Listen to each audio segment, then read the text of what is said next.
Okay. नमस्कार साथियों, मेरा नाम Rajesh Kumar Meena, lecturer electronics engineering, government polytechnic college Dausa.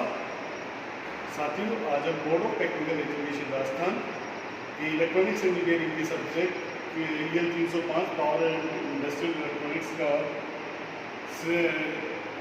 Practical है resistance welding, study of resistance welding, उसके बारे में जानेंगे। तो उससे पहले हम रेजिस्टेंस वेल्डिंग मशीन के बारे में जानते हैं। ये हमारे पास रेजिस्टेंस वेल्डिंग मशीन है, बेसिकली ये 3 फेज मशीन है। इसमें ये जो दो हैं ये हमारे इलेक्ट्रोड्स हैं। उसके अलावा ये जो पाइप हमारे हैं इसमें दिए हुए हैं, ये पाइप वाटर के लिए हैं, वाटर फ्लो के लिए, क्योंकि जब रेजिस्टेंस वेल्डिंग होती है तो ये टर्मिनल्स जो हमारे इलेक्ट्रोड्स हैं ये गर्म हो जाते हैं। उनको गर्म होने के बाद में उसकी गर्मी से बचाने के लिए इसमें वाटर का फ्लो करवाया जाता है। तो उसके लिए ये पाइप्स हमने यूज़ किए हुए हैं। ये पाइप्स आगे वाटर से कनेक्टेड हैं, इंटरनली इसमें वाटर फ्लो करता है। ये दो इलेक्ट्रोड्स हैं, एक इसमें पॉजिटिव है, एक इसमें नेगेटिव है।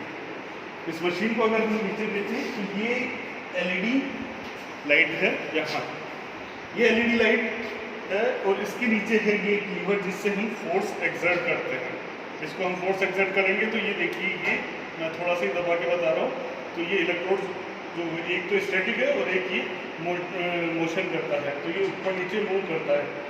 इन दोनों टर्मिनल्स के बीच में हम मेटल की शीट या मेटल का कोई भी जॉब है जिसको वेल्ड करना है उसको लगाते हैं और उसके बाद में इसको करते हैं। आगे प्रोसेस बाद में देखते हैं। इधर इंटरनली इसके अंदर देखें तो एक ट्रांसफार्मर लगा हुआ है, एक 3 फेज सप्लाई का ट्रांसफार्मर है। बाकी जो नीचे का मैकेनिज्म है, ये मैकेनिज्म इस लीवर को ऊपर नीचे करने के लिए ही है। ये देखिए, ये मूव कर रहा है। इधर हम देखें, इस साइड में अगर हम देखें तो यहाँ 2 नॉब्स हैं और एक पावर सप्लाई सेक्शन है। यहाँ से ये पावर सप्लाई सेक्शन जा रहा है, ये वायर हमने 3 फेज सप्लाई के लिए दिया हुआ है और ये ऑन ऑफ स्विच है, इसको ऑन ऑफ कर सकते हैं। और ये है करंट के लिए। इन इलेक्ट्रोड के बीच में कितना करंट फ्लो होगा वो हम कंट्रोल करते हैं इस नॉब से। और ये करंट डिपेंड करता है हमारे जो मेटल शीट हमने जो यूज़ की है उसकी थिकनेस के ऊपर।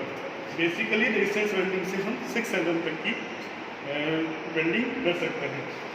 साथियों, क्या होता है कि जैसे ही हम इस पर पावर सप्लाई देते हैं तो इन दोनों टर्मिनल्स पर के ऊपर हमारे जो करंट की सप्लाई है वो स्टार्ट हो जाती है।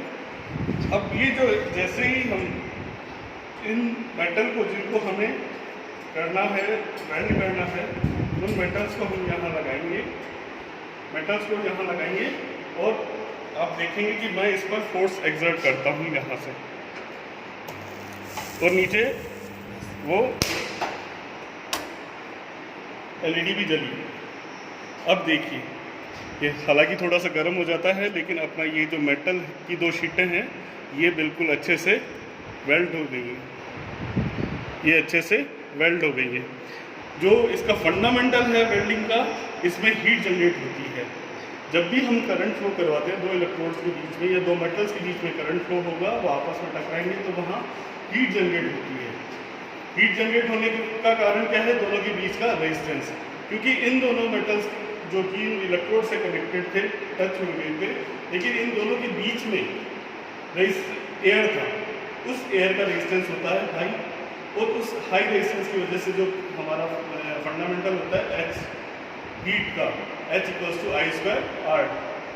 तो उस I²R, I जो करंट है उसका स्क्वायर इंटू R जो रेजिस्टेंस है, जो इन दोनों मेटल्स के बीच में एयर का जो रेजिस्टेंस है, उसकी वजह से यहाँ इन दोनों के बीच में, इन दोनों मेटल के बीच में हीट जनरेट होती है। और उस हीट जनरेट होने की वजह से ये आपस में एक दूसरे को वेल्ड हो जाते हैं और यहाँ एक वेल्ड नगेट फॉर्म हो जाता है।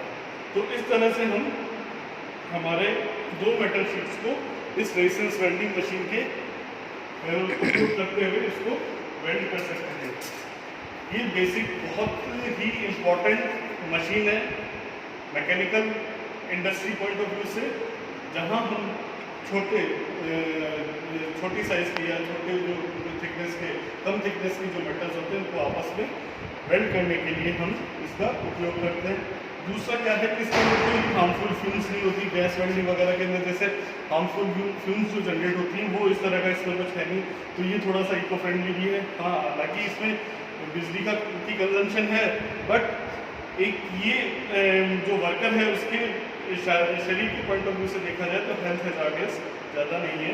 थोड़ी सी सावधानियाँ हैं जो कॉमन सावधानियाँ हम लोग वर्कशॉप में यूज़ करते हैं, उनको करना ही चाहिए, उनका उपयोग करो। और तो ये जो मशीन है ये इको फ्रेंडली भी है और यूज़र फ्रेंडली भी है। आई होप आपको इसकी वर्किंग और इसका मैकेनिज्म समझ में आया होगा। धन्यवाद।